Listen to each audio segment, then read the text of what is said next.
Gulliver's Travels by Jonathan Swift. Part 1. A Voyage to Lilliput. Chapter 3. The author diverts the emperor and his nobility of both sexes in a very uncommon manner. The diversions of the court of Lilliput described. The author has his liberty granted him upon certain conditions. My gentleness and good behaviour had gained so far on the emperor and his court, and indeed upon the army and people in general, that I began to conceive hopes of getting my liberty in a short time. I took all possible methods to cultivate this favourable disposition.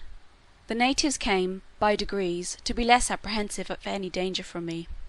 I would sometimes lie down, and let 5 or 6 of them dance on my hand, and at last the boys and girls would venture to come and play hide and seek in my hair.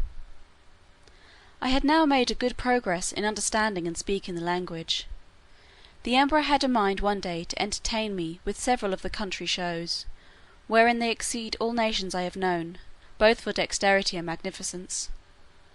I was diverted with none so much as that of the rope dancers, performed upon a slender white thread, extended about 2 feet and 12 inches from the ground, upon which I shall desire liberty with the reader's patience to enlarge a little. This diversion is only practised by those persons who are candidates for great employments and high favour at court. They are trained in this art from their youth, and are not always of noble birth or liberal education. When a great office is vacant, either by death or disgrace, which often happens, 5 or 6 of those candidates petition the emperor to entertain his majesty and the court with a dance on the rope, and whoever jumps the highest without falling succeeds in the office. Very often the chief ministers themselves are commanded to show their skill, and to convince the emperor that they have not lost their faculty.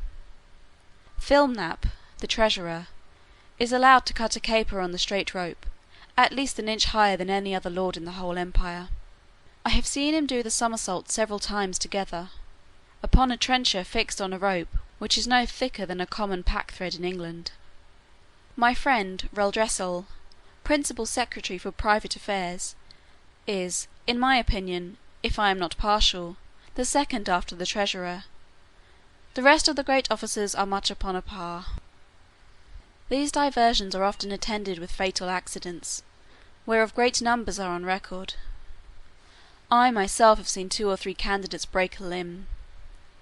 But the danger is much greater when the ministers themselves are commanded to show their dexterity; for, by contending to excel themselves and their fellows, they strain so far that there is hardly one of them who has not received a fall, and some of them 2 or 3. I was assured that, a year or 2 before my arrival, Houyhnhnms would infallibly have broke his neck, if one of the king's cushions, that accidentally lay on the ground, had not weakened the force of his fall. There is likewise another diversion, which is only shown before the emperor and empress, and first minister, upon particular occasions. The emperor lays on the table 3 fine silken threads, of 6 inches long. One is blue, the other red, and the third green. These threads are proposed as prizes for those persons whom the emperor has in mind to distinguish by a peculiar mark of his favour. The ceremony is performed in his majesty's great chamber of state, where the candidates are to undergo a trial of dexterity very different from the former, and such as I have not observed the least resemblance of in any other country of the New or Old World. The emperor holds a stick in his hands, both ends parallel to the horizon, while the candidates advancing, one by one, sometimes leap over the stick, sometimes creep under it, backward and forward several times, according as the stick is advanced or depressed. Sometimes the emperor holds one end of the stick, and his first minister the other. Sometimes the minister has it entirely to himself. Whoever performs his part with most agility, and holds out the longest in leaping and creeping, is rewarded with the blue-coloured silk. The red is given to the next, and the green to the third, which they all wear girt twice around the middle, and you see few great persons about this court who are not adorned with one of these girdles. The horses of the army, and those of the royal stables, having been daily led before me, were no longer shy, but would come up to my very feet without starting. The riders would leap them over my hand as I held it on the ground, and one of the emperor's huntsmen, upon a larger corsair, took my foot, shoe and all, which was indeed a prodigious leap. I had the good fortune to divert the emperor one day after a very extraordinary manner. I desired he would order several sticks of 2 feet high, and the thickness of an ordinary cane, to be brought to me; whereupon his majesty commanded the master of his woods to give directions accordingly, and the next morning 6 woodmen arrived, with as many carriages, drawn by 8 horses to each.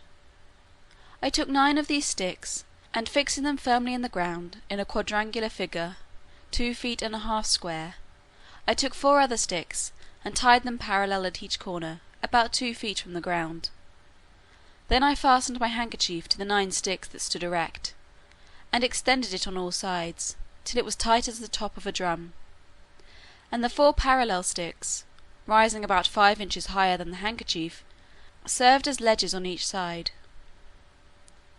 When I had finished my work, I desired the emperor to let a troop of his best horses, 24 in number, come and exercise upon this plain.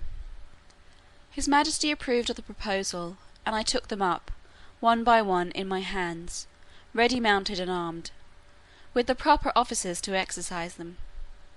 As soon as they got into order, they divided into 2 parties, performed mock skirmishes, discharged blunt arrows, drew their swords, fled and pursued, attacked and retired, and in short discovered the best military discipline I ever beheld.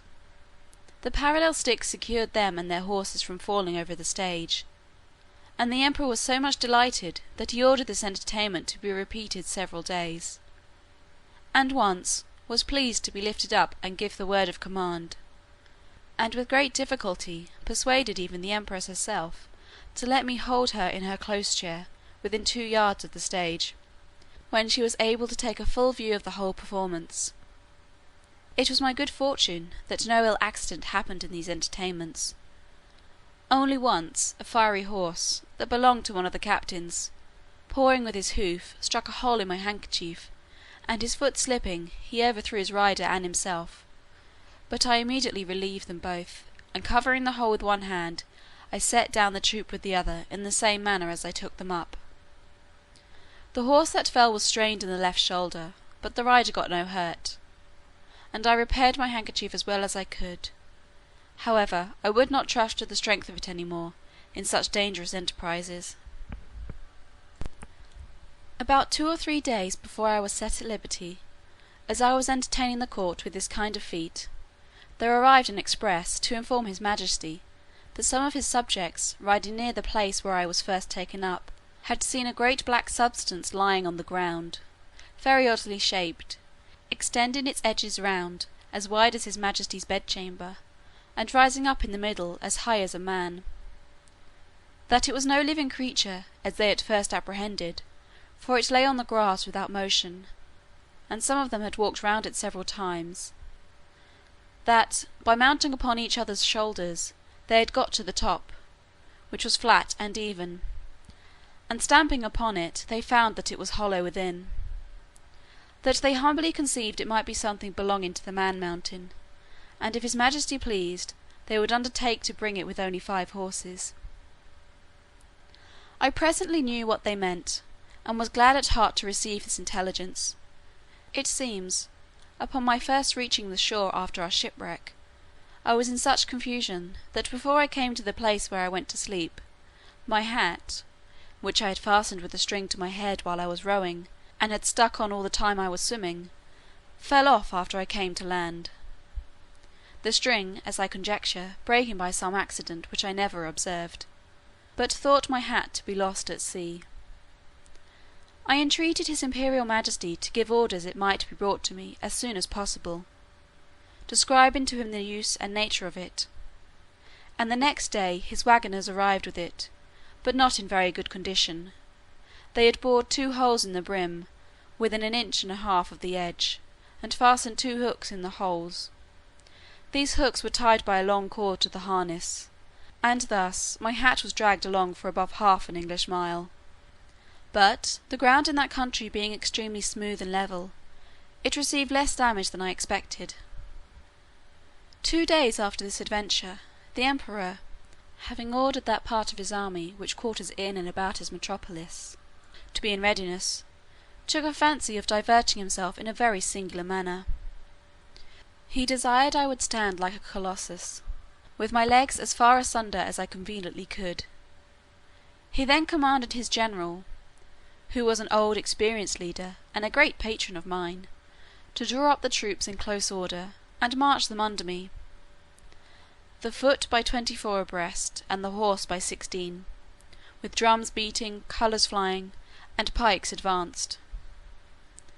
This body consisted of 3,000 foot and 1,000 horse. His majesty gave orders, upon pain of death, that every soldier in his march should observe the strictest decency with regard to my person, which, however, could not prevent some of the younger officers from turning up their eyes as they passed under me; and, to confess the truth, my breeches were at the time in so ill a condition, that they afforded some opportunities for laughter and admiration. I had sent so many memorials and petitions for my liberty, that his majesty at length mentioned the matter, first in the cabinet, and then in a full council, where it was opposed by none, except Skyrish Bolgolam, who was pleased, without any provocation, to be my mortal enemy. But it was carried against him by the whole board, and confirmed by the emperor. That minister was Galbert, or admiral of the realm, very much in his majesty's confidence, and a person well versed in affairs, but of a morose and sour complexion. However, he was at length persuaded to comply, but prevailed that the articles and conditions upon which I should be set free, and to which I must swear, should be drawn up by himself. These articles were brought to me by Skyrish Bolgolam, in person, attended by 2 under secretaries, and several persons of distinction. After they were read, I was demanded to swear to the performance of them, first in the manner of my own country, and afterwards in the method prescribed by their laws; which was, to hold my right foot in my left hand, and to place the middle finger of my right hand on the crown of my head, and my thumb on the tip of my right ear. But because the reader may be curious to have some idea of the style and manner of expression peculiar to that people, as well as to know the article upon which I received my liberty, I have made a translation of the whole instrument, word for word, near as I was able, which I here offer to the public. Golbasto momarem evlam gerdilo shefin mali ali gu. Most mighty emperor of Lilliput, delight and terror of the universe, whose dominions extend 5,000 blustrongs, about 12 miles in circumference, to the extremities of the globe, monarch of all monarchs, taller than the sons of men, whose feet press down to the centre, and whose head strikes against the sun, at whose nod the princes of the earth shake their knees. Pleasant as the spring, comfortable as the summer, fruitful as autumn, dreadful as winter, his most sublime majesty proposes to the Man-Mountain, lately arrived at our celestial dominions, the following articles, which, by a solemn oath, he shall be obliged to perform. First, the Man-Mountain shall not depart from our dominions without our license under our great seal. Second, he shall not presume to come into our metropolis without our express order, at which time the inhabitants shall have 2 hours' warning to keep within doors. Third, the Man-Mountain shall confine his walks to our principal high roads, and not offer to walk, or lie down, in a meadow or field of corn. Fourth, as he walks the said roads, he shall take the utmost care not to trample upon the bodies of any of our loving subjects, their horses, or carriages, nor to take any of our subjects into his hands without their own consent. Fifth, if an express requires extraordinary dispatch, the Man-Mountain shall be obliged to carry, in his pocket, the messenger and horse a 6 days' journey once in every moon, and return the said messenger back, if so required, safe to our imperial presence. Sixth, he shall be our ally against our enemies in the island of Blefusca, and do his utmost to destroy their fleet, which is now preparing to invade us. 7th, that the said Man-Mountain shall, at his times of leisure, be aiding and assisting to our workmen in helping to raise certain great stones, towards covering the wall of the principal park and other of our royal buildings. 8th, that the said Man-Mountain shall, in 2 moons' time, deliver an exact survey of the circumference of our dominions, by a computation of his own paces round the coast. Lastly, that, upon his solemn oath to observe all the above articles, the said Man-Mountain shall have a daily allowance of meat and drink sufficient for the support of 1,724 of our subjects, with free access to our royal person and other marks of our favour.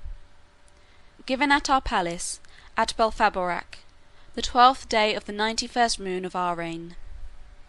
I swore and subscribed to these articles with great cheerfulness and content, although some of them were not so honourable as I could have wished, which proceeded wholly from the malice of Skyresh Bogalam, the High Admiral.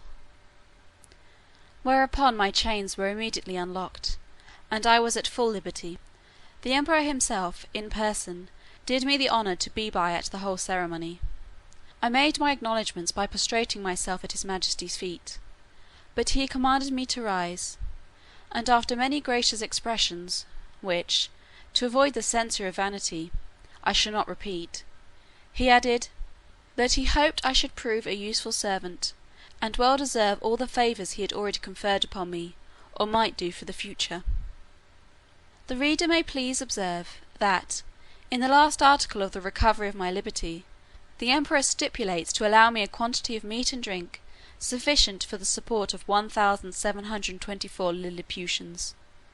Some time after, asking a friend at court how they came to fix on that determined number, he told me that his majesty's mathematicians, having taken the height of my body by the help of a quadrant, and finding it to exceed theirs in the proportion of 12 to 1, they concluded from the similarity of their bodies that mine must contain at least 1,724 of theirs, and consequently would require as much food as was necessary to support that number of Lilliputians, by which the reader may conceive an idea of the ingenuity of that people, as well as the prudent and exact economy of so great a prince.